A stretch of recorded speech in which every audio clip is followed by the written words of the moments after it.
Hello friend, आज हम आपके लिए फाउंडेशन का एक टॉपिक लाए हैं जिसका नाम है एनीमा। एनीमा का पहले इसका मतलब समझते हैं कि एनीमा क्या होता है। तो एनीमा क्या है? क्लिनिकली प्रोसीजर है जो कि हॉस्पिटल में या क्लिनिकल में यूज़ होता है। इसमें क्या होता है कि स्मॉल क्वांटिटी में फ्लूइड को लेते हैं और क्या करते हैं, रेक्टम के माध्यम से जो लार्ज इंटेस्टाइन का जो लोअर पार्ट होता है, जिसे लोअर बोवेल भी बोलते हैं, उसमें एडमिनिस्टर कर देते हैं। अब एडमिनिस्टर क्यों कर रहे हैं फ्लूइड लिक्विड को?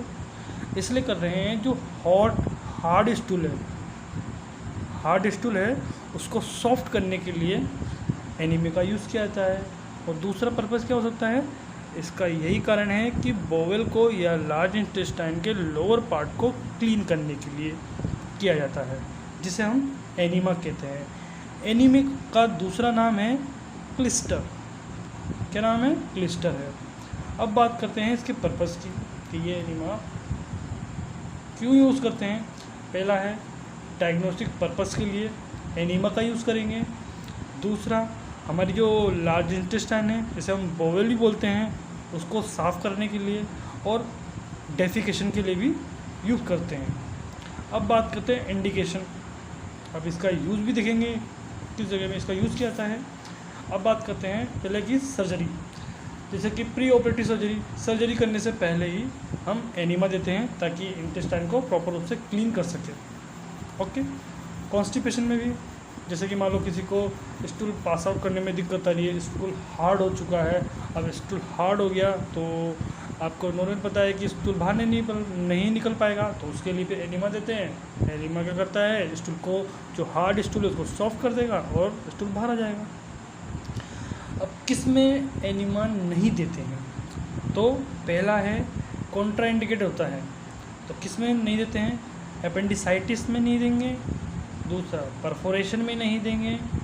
तीसरा है हेमरोइड्स में नहीं देंगे। इन 3 कंडीशन में हम एनीमा नहीं देते हैं। अब बात करते हैं एनीमा जो है कितने टाइप के होते हैं या उनका वर्गीकरण किया गया है, कितने रूप में इनका वर्गीकरण किया गया है। तो 2 रूप में इसका वर्गीकरण किया गया है या क्लासिफिकेशन किया गया है। तो एक तो है इवाक्वेंट एनीमा, दूसरा है रिटेंट एनीमा। अब बात करते हैं इवाक्वेंट एनीमा के कितने टाइप्स होते हैं, सब टाइप्स होते हैं। पहला नंबर का होता है सिंपल एनीमा, दूसरे नंबर का होता है कोल्ड एनीमा, तीसरे नंबर का मेडिकेटेड एनीमा। तो तीसरे नंबर का जो मेडिकेटेड एनीमा होता है, इससे भी कुछ सब टाइप्स है, जिसका नाम है ऑयल एनीमा। दूसरे नंबर का होता है परगेटिव एनीमा, तीसरे नंबर का होता है एस्ट्रिजेंट एनीमा, और 4th नंबर का होता है एंथेल्मेंथिक एनीमा, और 5 नंबर का होता है कर्मिनेटिव एनीमा। अब दूसरे एनीमा की बात करते हैं। जो दूसरा सब टाइप से इसका क्लासिफिकेशन है दूसरा, जिसका नाम है रिटेंट एनीमा।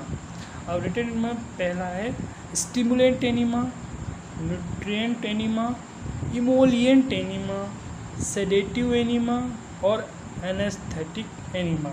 इसकी ट्रिक्स है OPA2AC। ये ट्रिक है जिससे इसे हम इसको आराम से याद कर सकते हैं। सेंसा इसको भी हम इजीली याद कर सकते हैं। अब इसको हम एक इवाक्वेंट एनीमा को हर इसके जो सब टाइप से उसको डिटेल से पढ़ेंगे आगे की ओर।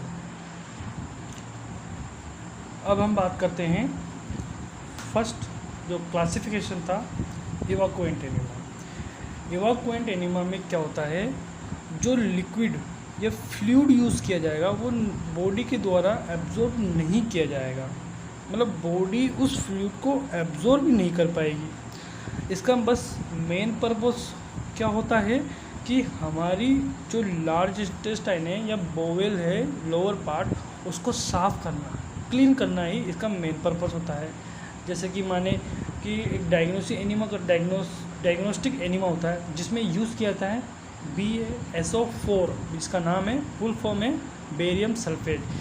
ये क्या होता है, बॉडी में एडमिनिस्टर तो कर देते हैं पर लेकिन बॉडी के द्वारा एब्जॉर्ब नहीं किया जाता है, जिसके लिए इसको यूज़ किया जाता है।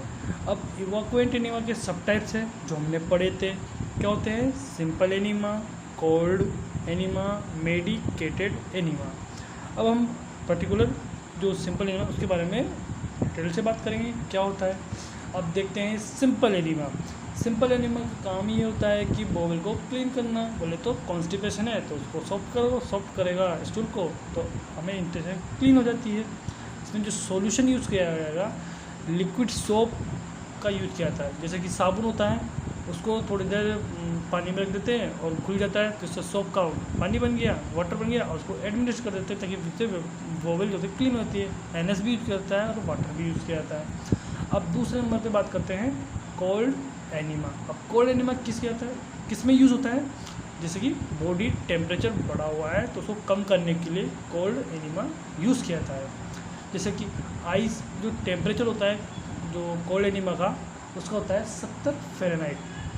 अब किस में मतलब इसमें क्या कॉम्प्लिकेशन देखा जाता है, जैसे कि हाइपोथर्मिया, ये कॉम्प्लिकेशन देखा जाता है इसमें। अब तीसरे नंबर पे बात करते हैं मेडिकेटेड एनिमा। ये मेडिकेटेड एनिमा के कुछ सब टाइप्स हैं जो हमने देखे थे, अब इनके बारे में भी डिटेल से बात करते हैं। Purgative enema. परगेटिव एनिमा हम जो बोवेल की जो एक्टिविटी है, बोले तो लार्ज इंटेस्टाइन की जो एक्टिविटी है उसको बढ़ा देता है। कौन सा? Purgative enema. परगेटिव एनिमा जो होता है मोस्ट कॉमनली यूज होता है, क्योंकि यही जो एनिमा होता है ये हमारी बोवेल की एक्टिविटी को बढ़ा देता है, जिससे कि स्टूल इजीली बाहर आ सके। अब कौन सा सॉल्यूशन यूज़ होता है इसमें वो भी देखेंगे। वो होता है ग्लिसरीन प्लस वाटर, और कितने रेशो में होता है? 1:2 के रेशो में ये सॉल्यूशन यूज़ होता है। अब सेकंड सब टाइप से इसका एंथेल्मेंथिक एनिमा, जिसका दूसरा नाम है एंटी पैरासाइटिक एनिमा। इसमें क्या होता है, जो पैरासाइट है उसको डिस्ट्रॉय कर देता है इस एनिमा के माध्यम से। ये जो इंटेस्टाइन में वार्म है जो उत्पन्न हुए हैं उसको डिस्ट्रॉय करने का काम करता है।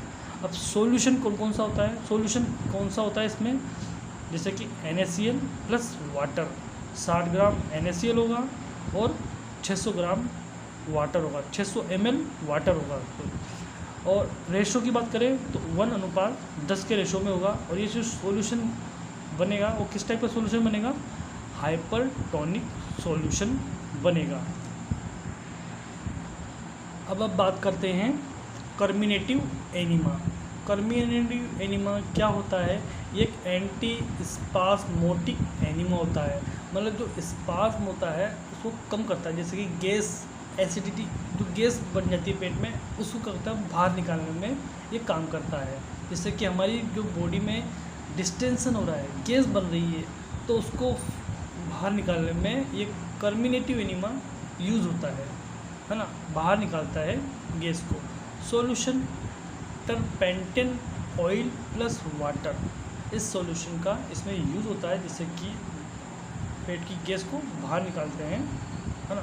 ओके, इसमें जो सॉल्यूशन होगा वो 8 से 16 ml प्लस वाटर जो होता है 600 से 1200 ml यूज़ होता है। अब बात करते हैं चौथे नंबर एस्ट्रिगजेंट एनिमा। अब एस्ट्रिगजेंट एनिमा क्या होता है? ये एंटी इन्फ्लामेटरी एनिमा होता है। ये इन्फ्लामेशन से रिलीफ दिलाने में काम करता है। कौन सा एनिमा? एस्ट्रिगजेंट एनिमा। अब इसके सॉल्यूशन की बात करते हैं। एलम लेंगे प्लस वाटर लेंगे। एलम 30 ग्राम होगा, वाटर 600 से 1200 ग्राम 1200 ml 600 से 1200 ml होता है। अब बात करते हैं ऑयल एनिमा की। ऑयल एनिमा जो होता है जो स्टूल को सॉफ्ट बनाने में काम करता है, और ये मोस्ट कॉमनली जो बच्चे हैं चिल्ड्रन में उनमें यूज़ होता है। अब देखेंगे कि जो इवाकुएंट एनिमा होते हैं उसमें जो सॉल्यूशन यूज़ होगा वो एडल्ट में कितना यूज़ करेंगे और चिल्ड्रन में कितना यूज़ करेंगे और न्यूनेट में कितना यूज़ करेंगे, उसकी क्वांटिटी के बारे में देखते हैं। जैसे कि एडल्ट है उसमें क्वांटिटी कितनी यूज़ करेंगे लिक्विड की, तो 500 से 1000 ml एडल्ट में यूज़ होगा। चिल्ड्रन में 250 से 500 ml यूज़ करेंगे, और न्यूनेट में 250 से ml 250 ml से कम यूज़ किया जाता है। अब इसका टेम्परेचर भी देखेंगे कितना टेम्परेचर होता है। जैसे कि एडल्ट का जो टेम्परेचर होता है 105 से 110 फ़ारेनहाइट यूज़ होता है। टेम्परेचर है ना, और चिल्ड्रन में 100 फ़ारेनहाइट होता है। और जब हम एनिमा डाल देते हैं तो जो लिक्विड होता है इंटेस्टाइन में पड़ा रहेगा, तो कितनी देर तक एक क्लाइंट होता है उस एनिमा के लिक्विड को होल्ड करके रखेगा। तो 5 to 10 मिनट तक पेशेंट से बोलेंगे भाई तू होल्ड रख, जो हमने एनिमा दिया है उसको आपको 5 to 10 मिनट तक होल्ड रख के रखना है। ओके, और जो हम एनिमा देंगे उसके जो आईवी स्टेंट कितनी उसकी हाइट होनी चाहिए, 18 इंच। 18 इंच मतलब होता है 45 सेंटीमीटर। अगर इंच में आएगा क्वेश्चन तो 18 लिखना है, अगर पूछे कि 18 इंच का कितना सेंटीमीटर होता है तो लिखना है 45 सेंटीमीटर होता है। और एक दिन में ये एक बार से ज़्यादा यूज़ करते हैं, 1 डे में एक से ज़्यादा बार यूज़ किया जा सकता है। किसको? इन इवोकेंट एनिमा।